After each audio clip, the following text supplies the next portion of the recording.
We are live here. That's exciting. Good. So,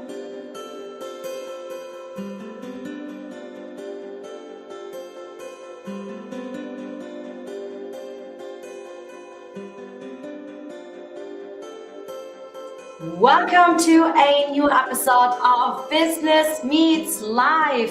Hello and welcome, everybody. Today I have a very special guest. And my special guest is actually, he flew into Sydney just for you guys. Yes, this is really exciting. And I mean, he used to live in Sydney, okay? He originally comes from Great Britain, is here from the Sunshine Coast. Ciao, Federico. Hi, Jamie. Good to see you. We have people from Italy and the US joining us already. So yeah, hello from Sydney. You flew in from the Sunshine Coast. I did. And people, you might ask me, who exactly is this handsome, amazing man, James Killick? He is the founder of Engine AI and of DevBits. Yes. He spent 10 plus years building digital products, built and sold a fintech company. Wow, congratulations.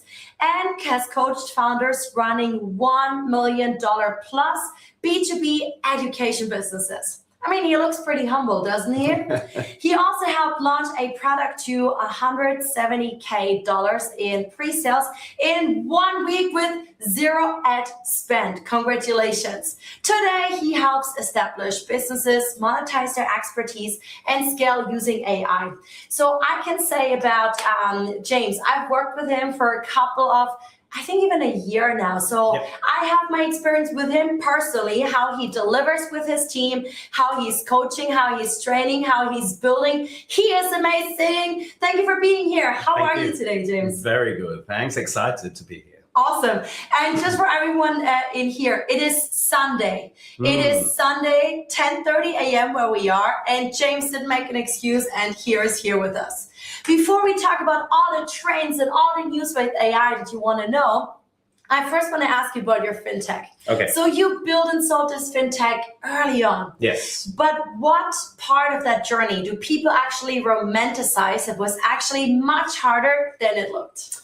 I think anytime somebody builds a product, they kind of assume you build it and they will come. But that's never the case. The thing that launches any business is good marketing. So we actually, myself and my business partner, we came from a marketing background, but we got swept up in creating beautiful UI, working out what's the software, what's the innovations that we can do.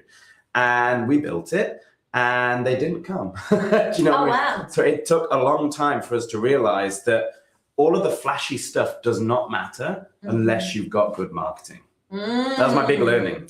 Good marketing it is. Okay, tell us a little bit more about the current trends on AI. Okay. Because what a lot of people are actually telling me is, right, I feel overwhelmed. I need to learn this and this and this. AI is moving so fast. Where do I focus the time that I have? Because everyone's busy. Yeah. But it seems like no matter which position you have nowadays, you need to learn AI. Correct, 100%.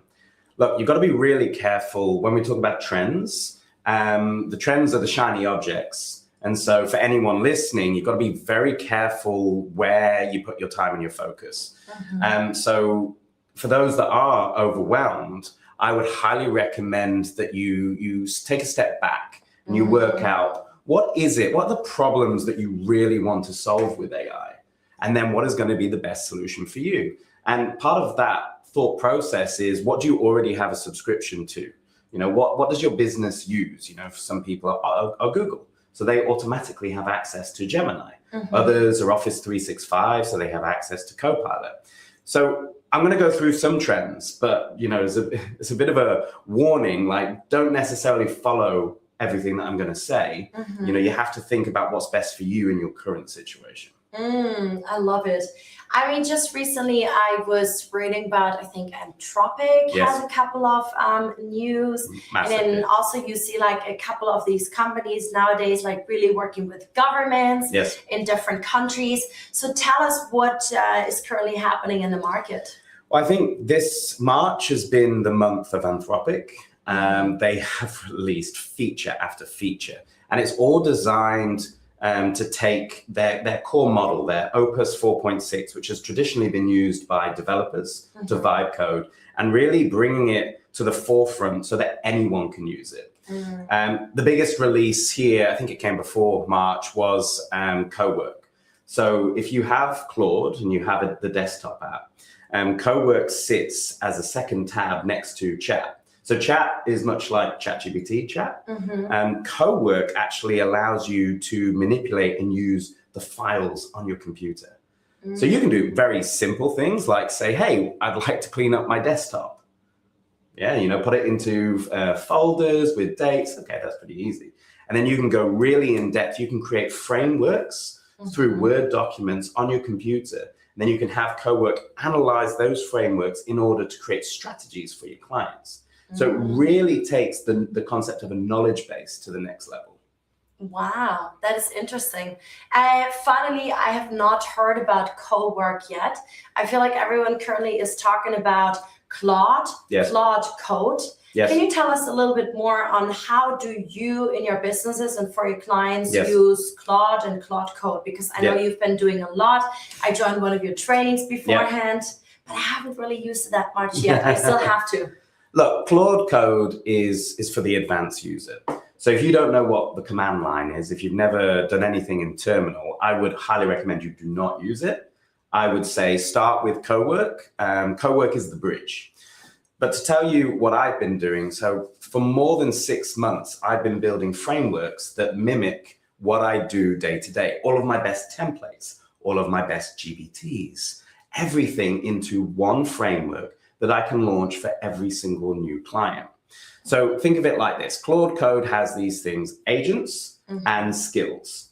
Agents are like having multiple GBTs at your command. Skills are like having pre-prompted templates. So you train an agent to use a skill.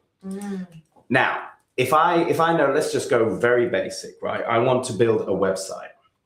Okay, and I've done this many times. Done this many times over. Yeah. I know that I need to do research. I need to understand my keyword strategy, my core topics. I need to know who my competitors are. Absolutely. And what I do is I create an agent and a skill for each part of that process.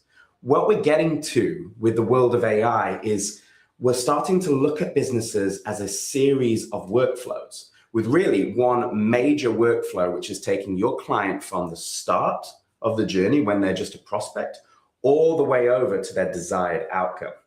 So when you do that and you start thinking of it in workflows rather than isolated departments, you start to see, okay, where are the problems? Where are the manual blockers that I need to overcome?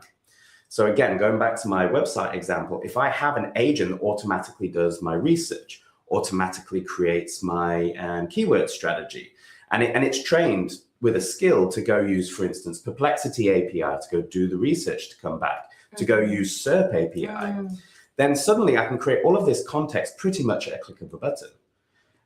Now, how does that relate to your listeners, maybe you as well?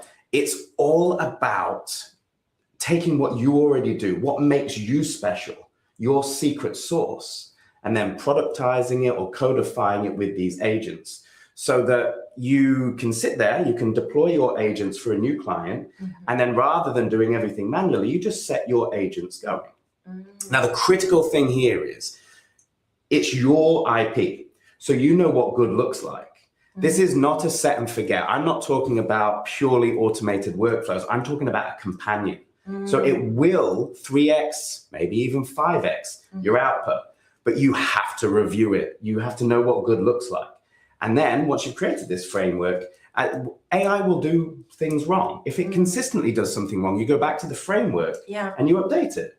So you're constantly evolving what you're using. And to go into the technical side of things, the Claude.md file is critical. This is the context that every single chat is based on with Claude Code. So every client, this is why you create a project for every client and you deploy your framework into that folder, because the Claude.md file needs to relate to that client. What's its niche, what's its target, what's its current revenue, all of these things. So for some people who are not, hey Daniel, nice to see you. I'm not British, but in China. Oh, wow. Hi, Helena. Good to see you too.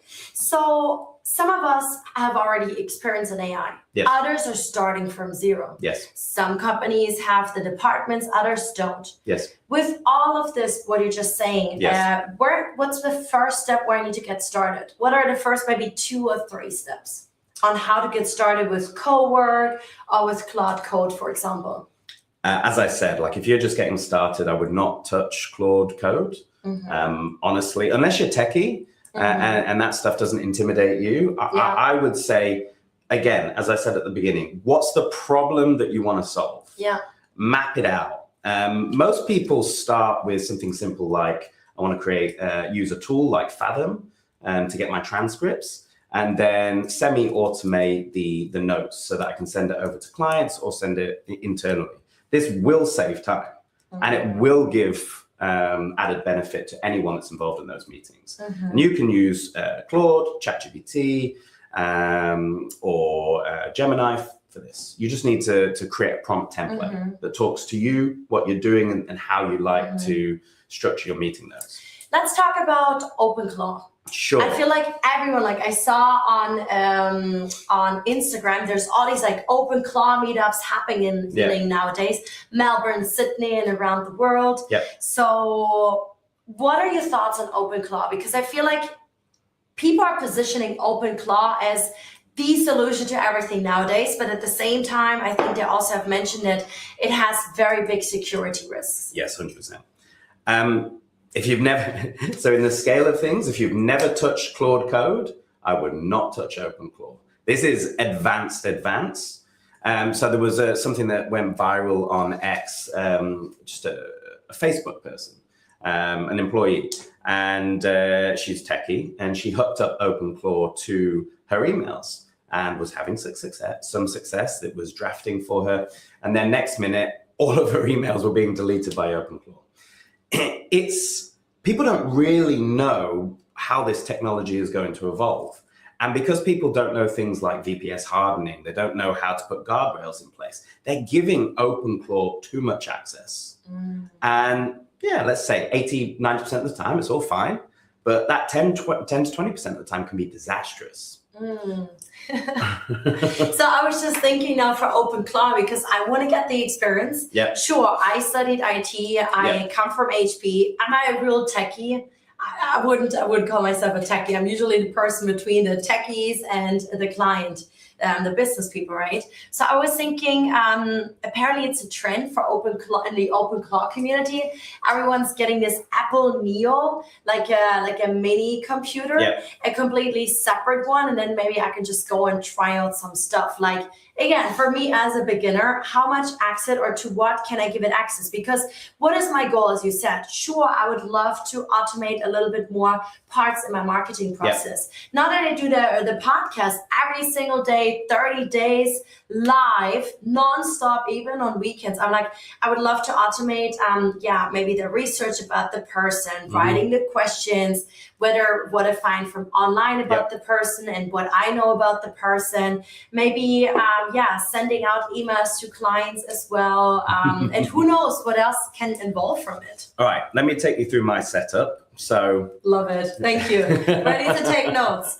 You're fine, by the way. Your profile is actually perfect for testing OpenClaw. You have enough knowledge. You've got the IT experience. You should test it out.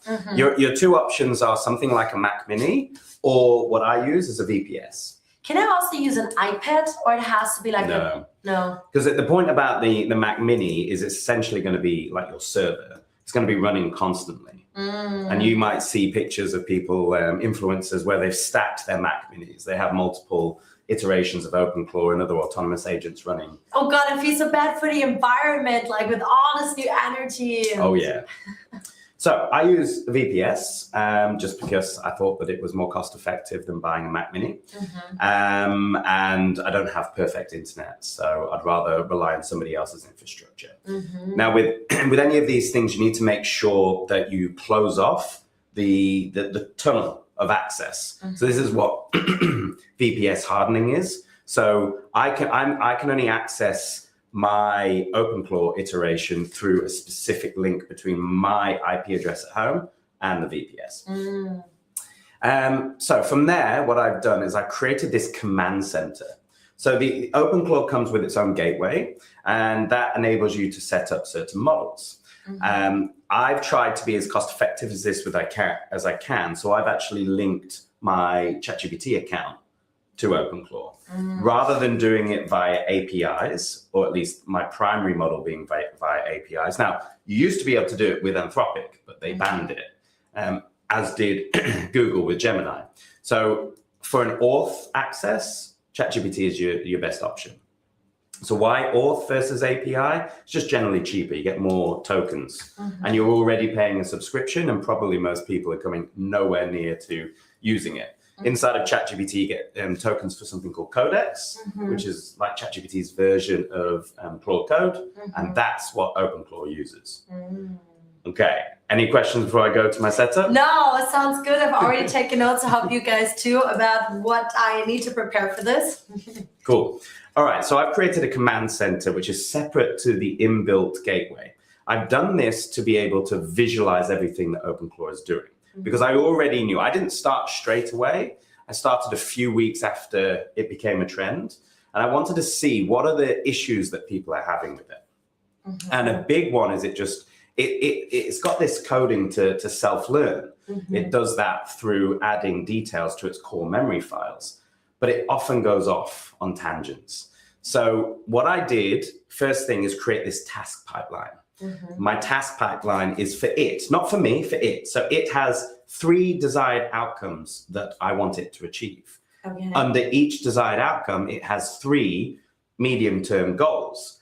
And then all of the tasks that it creates, because it creates its own tasks, because it's ever-evolving learning, has to link to one of those 3 active goals. So it's always moving to the point that I want it to move towards, rather than going off and doing its own thing. So that was the very first thing that I built in the command center. But since then, I've linked up so many different APIs. A lot of them are read-only, and that's one of the guardrails. Like, for instance, with my personal emails, I don't do write. But what I did do to get over this is I gave it its own email address. Oh, okay, that's a good tip. Yeah, so it's just another workspace account, a Google Workspace account. It can send emails to clients, but it comes from, I call my AI Jimmy AI, Jimmy AI. Oh, now it makes sense. And it comes from Jimmy AI at my domain. So people know, and the signature is James's AI, Jimmy, aka Jimmy AI. So they know. If it does anything ridiculous, I can go, sorry, that was AI, that wasn't me. And love it. it's a very quick caveat. When it comes to AI, like voice agents, for instance, I would highly recommend that you're always upfront about it being AI. Like we're past the point of being able to pull the wool over people's eyes. You know, most people know what's around. And the last thing that you want to do, like I've had human beings, so I coach sales, right? And I implement AI into sales. That's what my agency Engine does. And I've had clients that are just really good on the phone, and they've been questioned, are you AI? And it's like, how do you, like they're human, right? How do they actually answer that? So I say, just be upfront. If you're going to use AI, tell everyone that it's AI, and then they don't have to question it. So going back to my setup, I've linked all of these APIs. So I've got my LinkedIn set up through a really cool tool called Unipile. So it can pull posts, it can post for me, it can pull my contacts, my chat history. I've done something very similar on school. So I've got all of that information coming in. I've also created what you would like. So I've created these content ideas. So as an example, I'll monitor a YouTube channel. Yeah. And it will then rate the video as towards its relevance to me. And if it's over 7 out of 10, it will then start extracting content ideas for me from that video automatically. One final one, my Fathom is linked up. So every time that I have a meeting, there's a cron job that runs, and it will, well, actually, first thing it will do is look at my calendar and see that I've got a meeting coming up. It will give me the prep notes for that meeting. Wow. And then after the meeting, it will take the transcript from Fathom, and then it will give me the action points that I need. And if it needs to create a task in my task management system, which isn't OpenClaw, it's different. I use Reclaim AI, which is like an AI calendar system, automatic task creation and habits. It's really awesome.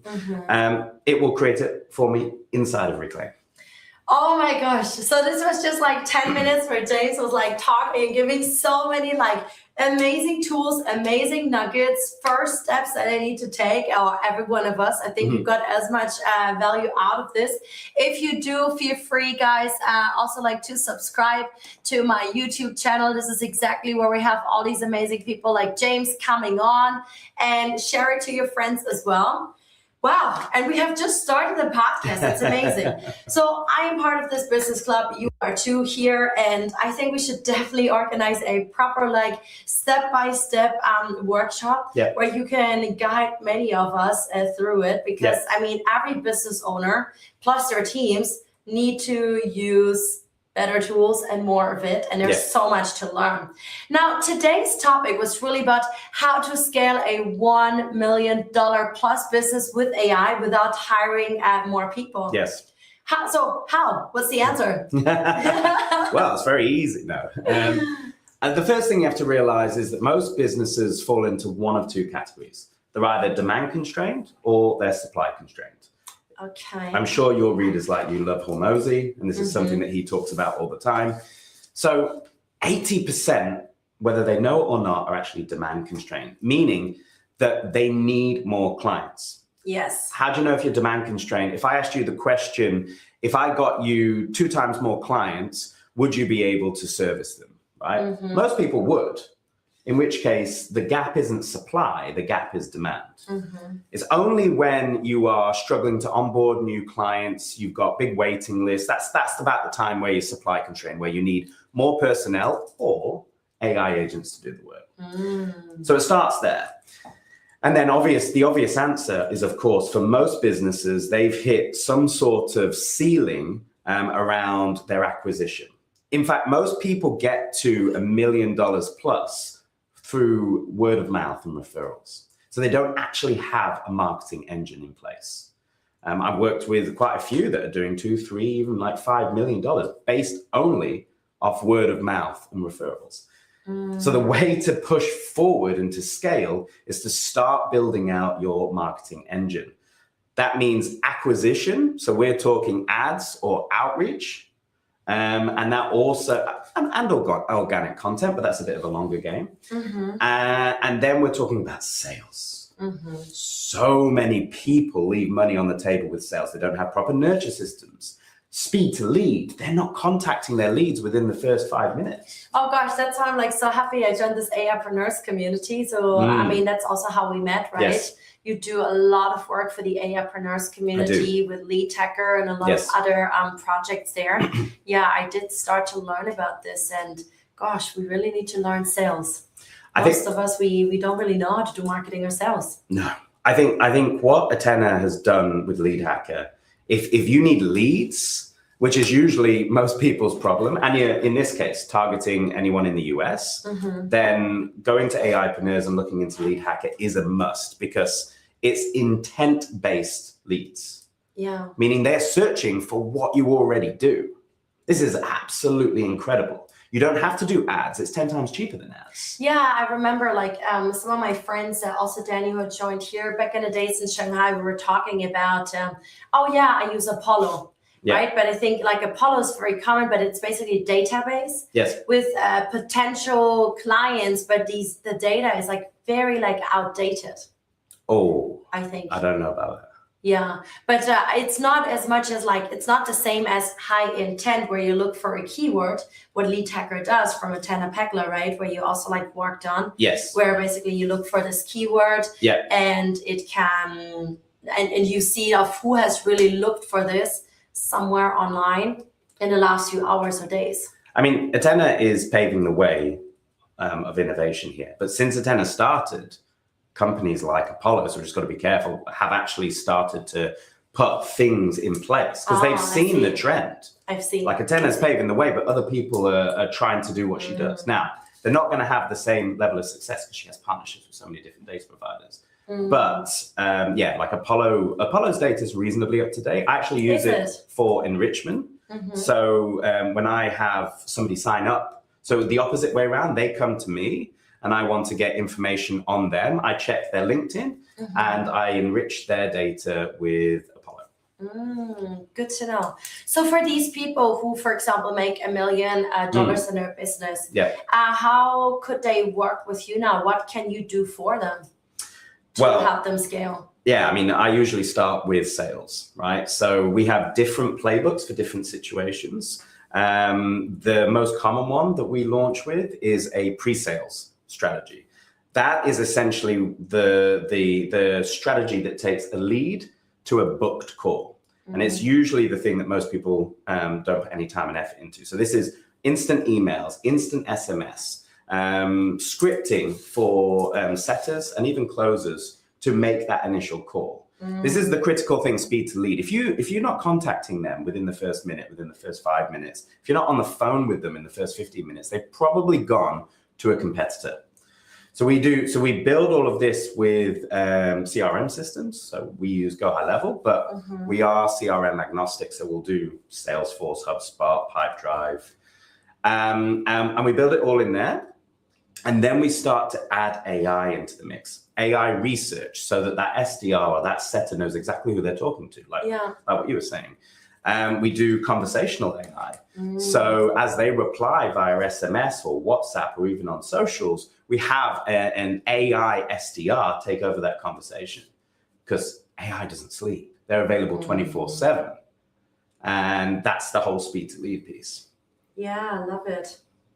I mean, that's something I really loved about having worked and lived in China. Yeah. Everything's so speedy compared to us in the Western world. But yeah, AI doesn't sleep at all. That is right. Hello, Gus Silvanato. Thanks for joining. Yeah, to our AI conversation in here. I know you've had a lot of different kind of businesses. Can I give a gem to your before we move on? Please. So one thing that I noticed for $1 million businesses, or those that are close, they usually have an amazing database already. And so one of the things that we set up for our clients is something called a reactivation campaign. This is the easiest way to leverage what you already have. And the simplest form of this is just an SMS. So all you need to do is go categorize those people that had inquired about your services at some point. Let's say you've got a group of a couple of hundred that did it in September 2025. Let's say that they were looking for AI scaling solutions. So I would send a message to them going, let's say you were on that list. I would say, is this the Janine that was looking at scaling their business back in September 2025 with AI? You'll go, yes, that's me. That's a conversation started. Then you pick up the phone and you are off to the races. This is working. Like, this is big companies are doing this very simple thing, and we're building conversational AI onto that, so that the replies are handled as well. But anyone with a decent database can use this straight away. Wow, I love it. Shoot, I do have a couple of hundreds on my database. Yeah. So maybe it's time to reach out. Yeah. Okay. Right.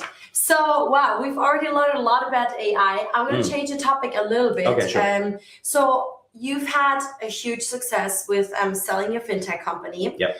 And also you mentioned that you spent years actually almost running your next business into the ground. Correct. I think you're still somehow involved in it, or not? It's still going, yeah. What was the moment you realized this isn't working anymore? Because, for example, I myself, I was in China. I'm an entrepreneur in China for 7.5 years. Yeah. Right. And at one point I was like once I started to hire more coaches, especially business coach instead of just a life coach to work with me, and also then focus and learn with AIpreneurs, anything about marketing, sales, how it is done outside of China, because it's very different from the Chinese landscape. Yeah. At one point I was like, oh shoot, I just wish someone would have taught me these things earlier, right? Yeah. And maybe I would have stopped the business, I would have focused my energy differently, or maybe would have moved to another country earlier. Yeah. So yeah, tell me about your moment. So that business is DevWiz that you introduced. It's 10 years old, and probably didn't learn my lesson until about 2-3 years ago, maybe 2 years ago. So effectively, we hit the ground running. We started building apps for our clients. And it was going really well. I was focusing all my energy into that. We grew quite quickly in the first couple of years. Then what I started looking for was my Hail Mary, my big win. And so clients would come to me with this idea, and I would go, yeah, okay, why not? I'll put some sweat equity in. And so I cut off a lot of our revenue earning potential to just get shares. Right. And in some cases, I got screwed over and they never gave me the shares. Most of the businesses, they're startups. They never went anywhere because 90% of startups fail. And then I got into this point where I was just doing everything and anything and everything. That's what got me into crypto, which I'm really happy to have that experience. But we were doing web apps, mobile apps for every different industry. We were a catch-all. And that it took me a long time to realize that my lack of focus, my lack of direction is what stopped us from earning. In fact, we declined after the first few years because I was super focused then. And then after I'd done all of these different things, I'd moved my developers through different technologies, trying to keep up with what was the next fad. Like crypto, they had to learn smart contract coding across not just, I didn't just do Ethereum, I made them do Solana as well, two completely different coding languages. So they're having to spend all of this time learning rather than actually picking one thing that they can deliver easy and well and having multiple clients under that same product. That's what productized service is. It took me a good few years. And then about two and a half years ago, I decided just to double down on everything AI. So my software development agency now predominantly works with just AI businesses or businesses that are implementing AI into their existing product. My sales agency is AI sales, right? So I've focused in, I know who I want to target, in particular these education companies, coaches, consultants, people with communities or that run cohort programs, because I know that I can extrapolate their IP out and codify it so that they can do 10x. I think this is a really good reminder again, like all these successful people, they're telling you, you need a niche. Yes. You have to niche down. Yes. Last weekend in the AI marketing boot camp, where you were also giving a lot of different trainings in there to the community, you mentioned this again. Okay, in between, what's your niche? Yep. Very good reminder. I was actually sharing this. It sounds so basic and we would all think we know it, right? And then it sometimes just goes back to focus and niche. Yes, 100%. Yes. Especially here in the business club, like Tim is saying this all the time because he sees it like, he has, I think, many different investments in different industries, different countries. And he has worked with so many different owners that he is saying everyone's doing more than one thing. No one nowadays is really just focusing on this one thing, but having several businesses instead of focusing and doubling down on what works. Yes. Thank you for sharing. Okay, so I had the very, very big pleasure to actually meet James's dad. James brought his dad to one of our events here, and he is 85 years old? 84. 84 years old. He's going to be very unhappy about the extra years. I apologize. Sorry. An amazing man. Everyone loved him. He is still doing business. He is so active, full of energy and wisdom, of course. I think like real estate and like other kind of things he's doing, right? Originally also coming from the UK, still doing business also in the UK. Did you say also South Africa or so? No, so they're Australia, UK. So he's a financial director of a property firm that operates out of the UK, Singapore, and Australia. Oh, Singapore and Australia. Okay. So going back into your own childhood. Okay. How did growing up with that influence shape your relationship with work, ambition, and success? The good. I'll give you the good and the bad. Yes, please. So, I want to hear both. Had a good upbringing, middle-class family, very attentive father and mother, and I was always brought into decision-making. So from a very early age, I was taught to critically think. We'd position. If I wanted something for the house, as an example, I was probably given too much choice as a young kid, but that enabled me to really understand, okay, how do I argue something in a positive way to get my point across? Why is this better? And so there's lots of different scenarios and situations like that my dad put me in that actually helped me become a much better critical thinker. Now, the flip side of, and if I could do it over, or get my dad to do it over, I was never put under much pressure to earn my own money. So I was never thrust into any kind of like paper route, any kind of quick teenage job.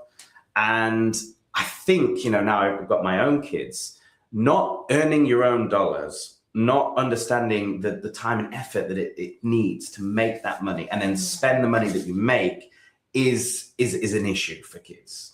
We all should be teaching our kids that at an early age. So I was given all of these tools, intellectually, academically. I did a master's at university, but I never got started. It really took me to leave the UK, leave my safety net, come over, actually stopped in Dubai, where I thought I was going to spend a couple of years. Oh, really? But it didn't work out. Okay. So I came over here and then I started from scratch. And initially it was a shock to the system. The very first thing that I did, I couldn't find a job. Like I thought I was arrogant. I thought that I was overqualified, but university degrees don't mean a lot if you don't have the experience to go with it. Yes. And so I started off doing door-to-door sales. And that was my... Really? Yes. I didn't know. That was my very first... Like Tim. Yeah, it's not as successful as Tim, but yes. That was my first understanding and learning about sales. That knowledge that I got from that 6 months was critical. And I didn't like it. I didn't enjoy it. I think many people do enjoy it. It's hard. It's really hard work. And I got my job at 6 months in. So I left that business, and it was as a marketing assistant. Because marketing is what I wanted to do. And marketing actually makes up a lot of my core experience. Products, it's all about go-to-market strategies. Yeah. AI is all about acquisition channels for me. But yeah, like it took me so long to get started because I hadn't been part of the workforce before. So the good and the bad. Interesting. Wow. So your dad came over to Australia because of you then? No. The owner of the group, he moved from the UK. He's a family friend, actually. I've known him all my life. And he moved from the UK to Australia. And in doing so, found all of these new opportunities in Singapore and Australia. And so even before I even thought about coming over here, my dad was coming over here to do business. Amazing. Yeah. So you've recently moved from Sydney to the Sunshine Coast with your family. Yes. What drove that decision, and how has it changed the way you think about business and lifestyle? Because Australia is really big on lifestyle and work-life balance. Yeah. But you're an entrepreneur at the same time. Yeah, being an entrepreneur and especially being in AI means that I can work from anywhere. Now, one thing, again, I'll start with the negative. One thing is that it's not as busy. There's not as much opportunity as here in Sydney. So, sometimes I have to fly in to do a fantastic podcast or to meet a client. Thank you. But the reason we did it was for family. I'm 38. And I've got 2 kids, one 6, one 2.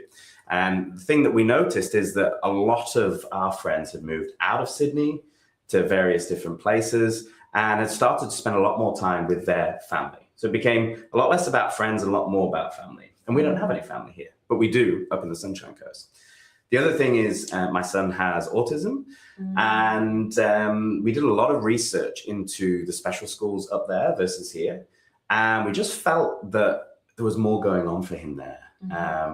More, like his special schools in Curramundi, it is 1 minute walk from the beach. Wow. And sometimes when I drop him, I then go for a quick swim in the beach before I go back to work. The lifestyle is completely different. And I'm a 12 plus hours per day worker. And I really needed something to give back to my own mental health, my own physical health. And I'm still overweight now, but I'm trying to do more, go for more walks, jump in the sea more often. And in doing that, even though physically maybe I haven't lost the weight that I want to, mentally speaking, I'm buzzing. Wow. I can feel that, the energy that you have. What's a typical day looking like for you? Through it. I usually wake up between 4 and 4:30 a.m. And welcome to the clubs of early birds here. Hi, Osby. I will probably do a quick meditation, something just to wake up with. What's the kind of meditation you usually do?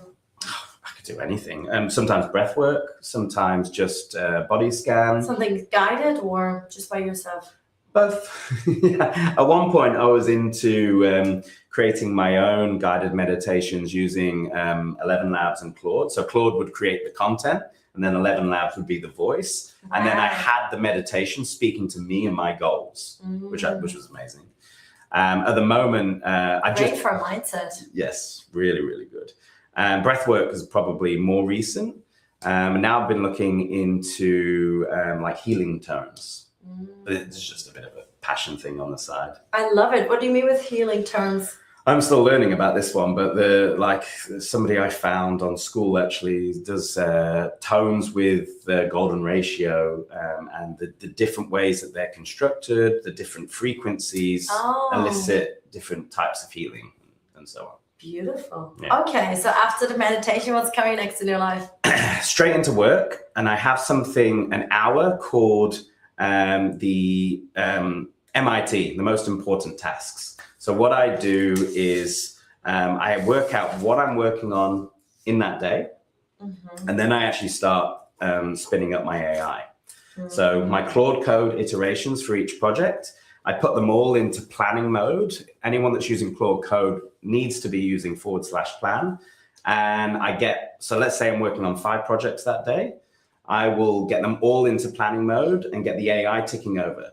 Because once you start using Claude Code, like ChatGPT, you start to think that the AI is supposed to give you something within a minute. But Claude Code and these models that really give true value, in my opinion, they might take 10, 15, 20 minutes to produce what you want. Oh, I see. So you run them all, and then they all go through that process. And then after I've done that, I come back to the first one and I start working on it. That's a very good tip again. Yeah. Thank you. What else is coming up in your daily life, in your routine? So every morning from there is usually unique up until about 8 a.m., at which point pens down, laptop down, and I go with the family. So help them get ready from school. I do drop-offs. I get them where they need to be. Hopefully that leaves a little bit of time for me to go do something for myself or with Sophia. Maybe we hop in the sea or, whatever. And then by 10 a.m., I'm back at the office and working again. And that just, I have Reclaim, as I mentioned. So it knows my task priorities, it knows my habits, and it structures my day. Every single hour is blocked out. And when I follow Reclaim, I have a very productive day. Reclaim, is that another app? AI app? Yeah. I will check it out. Check it out. It's Reclaim. great. Oh, reclaiming time, huh? Yes, exactly. I see. Cool. Wow, beautiful. And your wife, does she also work? No, not at the moment. Although our 2-year-old has only just started going to daycare. Wow. We wanted to wait until she was 2. We value that time spent in the home. Now she needs that time with other kids, the socializing time. So I supported her whilst she supported the family. Without her, there would be no family. Absolutely. Yeah, no, I love that. You're such a big family man. So I think this is a beautiful inspiration. So beautiful. We're slowly coming to an end now. I mean, I would have had tons of other questions in here. But I think one more thing would be, if everything you've built disappeared tomorrow, what's the one principle about scaling and a business you'd rebuild your life on? So if everything disappeared, but my knowledge did not, correct? Yes, exactly. I would go straight into codifying and productizing what I do best. So without all of the noise, without the distractions of like DevWiz, for instance, I would pick one niche, just one, and one solution initially. I would take all of my experience and I'd build out my agents and my skills using Claude Code to deliver immense value to this one person within this one niche. And it would be on the sales side, because that's what I'm doing day to day. I would literally pick up the phone and call as many people as I could. Yeah. Until I got somebody on the hook. I would then deliver probably a free service to get my first proof case study. In a way, I think this would be much easier than what I'm doing now, because although I am much more focused now, I still have those other things that I have created that still kind of come up from time to time. But just having one business, one clear focus would open things up for sure. Wow, that sounds amazing. For a business owner, we have a lot of business owners in here and also in this club, right? If they give themselves 30 days, and again, I'm not talking about the team members, just the business owner of different industries. Hi, thanks for joining us live. Okay, so if a founder only had 30 days to implement AI, what would be the highest leverage system they should build first? The business owner, the executive. That's such a hard question, because it really does depend where they're at. Right. If they do not have a CRM, that's always where I start, because how can you know where you're going if you don't track the data? Right. And most people, as I said, have issues with acquisition and demand. So you'd get your CRM first, you get your nurture sequences. I wouldn't even start with AI. And usually I don't. I get all of that stuff running first, and then I add conversational AI.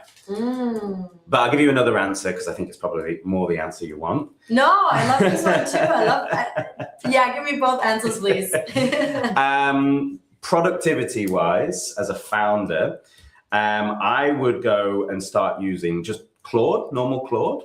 I would link it up to my calendar, to Notion, whatever else that I'm using. And then I would start working with it to analyze, what does my day look like? What are my workflows? We talked about looking at business in the series of workflows rather than departments.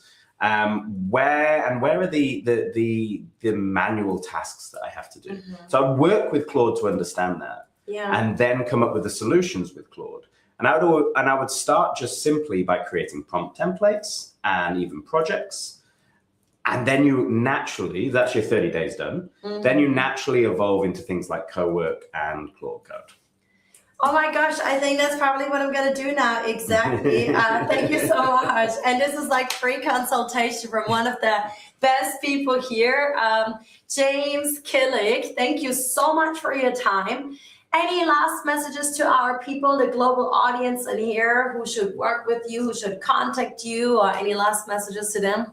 To them, no, just be safe with AI, I think. Oh, I love that. It sounds like we're having a sexual conversation. Please protect, please be safe. And of course, if they do have any questions, reach out to you through the community. Happy to answer any that I can through your socials. Well, we have James's social media also linked in the description. Please connect with him directly. He is outstanding. He can help your business grow in terms of marketing, sales, in your tech, whatever it is. He is the expert. I highly recommend him, because I have worked and learned from him for, I think, more than a year now. So yeah, all the best. Thank you so much, James. And he's going to fly back to the Sunshine Coast very soon. Guys, sharing is caring. If you love today's session, please send it to your friends, to your family. Give me a follow on Spotify and on YouTube. I'm going to see you tomorrow at the same time, same place. I think we're only like 5 days in my 30-day live podcast on LinkedIn, YouTube, Facebook, Instagram. Still working on figuring out the TikTok thing. And yeah, and for every speaker, if you want to send me some questions in advance, let me know. Tomorrow we're gonna have Fadir with me, and Fadir has done a lot of like diplomatic stuff, entrepreneurial work. He's originally from the Ukraine, but we're really gonna talk on his learnings from the USA. I know him from China, actually. Yes, we're meeting in Sydney, Australia tomorrow. He's done in different parts of the world very impactful work. So he's gonna share his learnings with us. Okay, guys, happy Sunday. Take care. Oh my gosh, look at this. Fireworks. How did the fireworks happen? I'm gonna end the screen in here. Oops. I think it might have been the thumbs up. The thumbs up. There we go. Oh, I love that.